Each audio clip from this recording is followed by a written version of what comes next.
Film Mr. Nobody rilis di tahun 2009, mengambil latar belakang di sebuah dunia masa depan di mana manusia sudah menemukan cara untuk hidup abadi. Nah, dari sekian banyak manusia yang sudah abadi ini, ternyata ada satu orang bernama Nemo Nobody yang masih menua secara normal dan usianya bahkan mencapai 118 tahun. Ketika seorang wartawan mencoba mewawancarai Nemo, Nemo menceritakan kisah masa lalunya, tapi yang membuat bingung adalah Nemo mengaku bahwa dia bisa melihat masa depan karena dulu di alam sebelum kelahiran, malaikat lupa menghapus ingatannya. Dan selain itu, dia juga bisa melihat skenario jalan takdir dari setiap keputusan yang dia pilih di dalam hidupnya. Contohnya dari 3 gadis kecil yang dia kenal sewaktu masih anak-anak, dia bisa melihat apa yang akan terjadi di masa depan seandainya dia menikah dengan salah satu dari 3 gadis ini.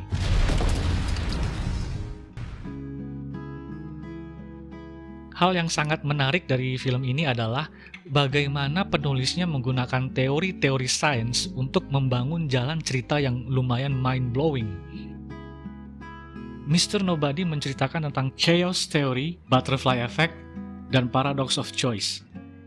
Bagaimana hal-hal yang sangat kecil dan sepele bisa membawa dampak yang luar biasa di masa depan. Seakan-akan jalan hidup manusia sebenarnya ditentukan oleh faktor-faktor kecil yang berada di luar nalar kita. Salah satu contoh dari butterfly effect ini adalah bertemunya kedua orang tua Nemo yang ternyata disebabkan oleh seekor kupu-kupu di Jepang. Kepakan sayap kupu-kupu ini ternyata mempengaruhi cuaca dan setelah berapa lama akhirnya menimbulkan hembusan angin yang kuat dan menerbangkan sehelai daun kering. Daun ini dibawa oleh angin dan akhirnya jatuh di pinggir jalan. Ayah Nemo terpleset karena menginjak daun kering tadi dan tanpa disangka disinilah dia bertemu dengan ibu Nemo. Mereka jatuh cinta pada pandangan pertama dan akhirnya menikah. 2 orang di Amerika bertemu jodoh gara-gara kupu-kupu di Jepang. Apakah ini mungkin? Sebuah anekdot dari chaos theory mengatakan kepakan sayap seekor kupu-kupu di Brazil bisa menyebabkan badai tornado di Amerika. Ini fakta atau hanya sekedar metafora? Oke, kalau gitu kita bahas dulu tentang chaos theory.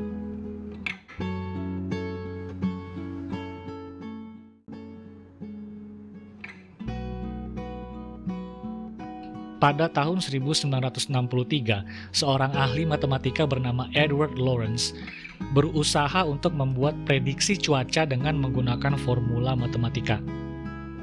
Cuaca adalah fenomena alam yang sangat sulit diprediksi karena melibatkan begitu banyak faktor seperti tekanan angin, temperatur, kelembaban, dan lain-lain. Nah, ketika model formula ini disimulasikan ke dalam bentuk 3 dimensi seperti ini, para ilmuwan menyebutnya toy model, sebuah hal yang aneh terjadi. Titik kuning melambangkan kondisi awal sebuah cuaca. Dan untuk sekedar menjelaskan toy model ini secara simpel, anggaplah area ini cuaca cerah. Di sini berawan, di sini hujan, lalu di sini badai. Kemana titik ini bergerak, itu adalah prediksi kondisi cuaca dalam beberapa waktu ke depan. Seperti kita lihat, pola gerakannya seakan-akan acak atau random. Kemana titik ini bergerak, tidak bisa ditebak.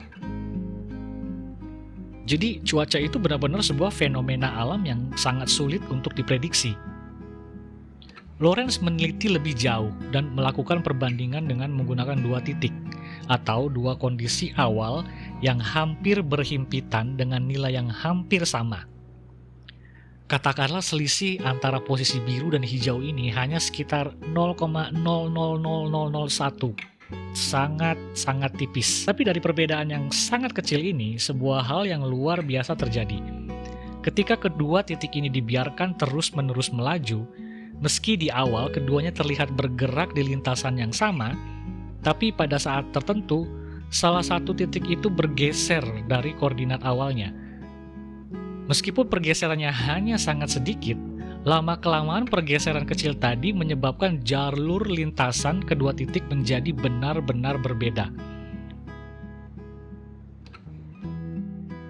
Sebuah kondisi yang sangat sensitif dan sangat tergantung terhadap perubahan sekecil apapun di kondisi awal. Sedikit saja bergeser, maka efeknya nanti akan sangat besar. Dan ketika kedua titik ini dibiarkan untuk terus-menerus melaju lebih jauh lagi, jalur lintasannya tadi membentuk sebuah pola yang seakan-akan mirip dengan sayap kupu-kupu. Dan dari sinilah inspirasi untuk istilah butterfly effect muncul.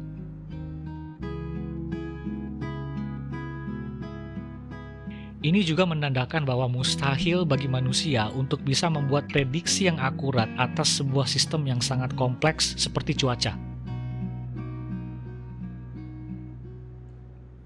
Jaco van Dormael, penulis cerita film Mr. Nobody, ingin menggunakan unsur filosofis dari butterfly effect ini di dalam cerita filmnya. Bahwasanya butterfly effect bukan hanya sebatas perhitungan matematis untuk membuat prediksi cuaca, tapi sebenarnya jalan takdir kehidupan manusia pun ditentukan oleh butterfly effect ini. Bagaimana sebuah hal-hal yang sangat kecil dan sepele di awal ternyata bisa membawa dampak yang luar biasa di masa depan. Ketika orang tua Nemo akhirnya memutuskan untuk berpisah, Nemo harus memilih antara tinggal dengan ayahnya atau pergi dengan ibunya. Karena kelamaan mikir, kereta yang ditumpangi sang ibu sudah terlanjur berangkat, dan Nemo berusaha untuk mengejar kereta itu.